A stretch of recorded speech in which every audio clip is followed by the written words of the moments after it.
Sugatan na isang lalaki sa Taytay, Rizal matapos pagtatagain ng kainuman.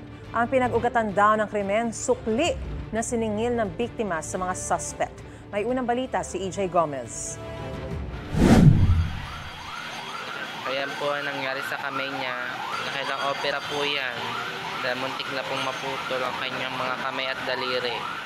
Nabalot ng benda at tadtad ng mga tahi ang iba't ibang parte ng katawan ng 23 anyos na lalaking yan na magtatatlong linggo nang nakakonfine sa ospital. Walang habas siyang pinagtataga ng kanyang kaibigang kasama niya sa inuman noong May 9 sa Barangay San Isidro, Taytay, Rizal. Base sa pahayag ng biktima sa kanyang live-in partner, pauwi na sila galing sa isang birthday party nang madaanan nilang nag-iinuman ang dating elementary classmates ng biktima. Niyaya raw silang mag-inom. Sumama raw ang biktima na nag-abot pa raw ng 1,000 piso sa grupo para ipambili ng alak at pulutan. Yung hinahanap po niya yung sukles, sinabi po nung dati niyang classmate na 100 lang daw po yung binigay niya, hindi daw po 1,000. Pero nakabili po sila ng mamahalin na brand ng alak. Tapos may chichirya. Sinabi po nung partner ko na ini-scam mo na yata ako ano yung 1,000 yun Napikon at nagwala raw ang 4 na lalaking nag-iinuman. Nakainom na po kasi sila Tapos bigla na po kumuha dun sa may pinag-iinuman namin ng tapat ng bahay na kumuha na po ng itak. Tapos doon na po siya, tinabihan siya, kinuha yung si itak, doon na po siya pinagtataga, inuna pong tagain yung sa may batok po niya. Ang suspect na nanaga, tinulungan daw ng 3 lalaking kainuman niya.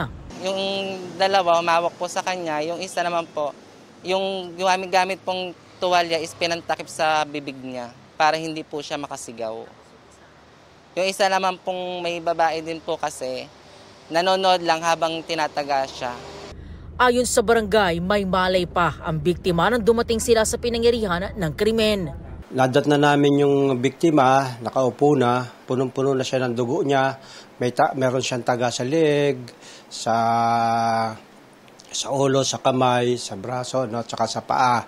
Wala naman po kaming inabot na tao na yung tumaga, wala na po doon. Kahit po yung ginamit na patalim, ay wala na rin po kaming inabutan doon. 3 beses daw na inoperahan ang kamay ng biktima na nagtatrabaho bilang isang construction worker. Nagsampa na ng reklamo ang kampo ng biktima laban sa mga sospek sa barangay at pulisya. Patuloy ang investigasyon ng mga otoridad sa insidente, gayon din ang pagtunton sa mga sospek. Doon sa lumaga mismo sa aking partner, sana makonsensya ka, sumuko ka na. Panagutan mo naman yung ginawa mo sa kalibin ko, sa partner ko. Grabe yung paghihirap niya. Lalo-lalo na yung kamay, Diyos ko, muntik nang maputol. So, kami naman po dito sa barangay ay laging nakikipag-coordinate dito sa ating PNP. Handa po nating bigyan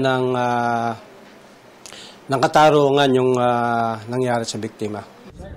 Ito ang unang balita. EJ Gomez para sa GMA Integrated News. Gusto mo bang mauna sa mga balita? Mag-subscribe na sa GMA Integrated News sa YouTube at tumutok sa unang balita.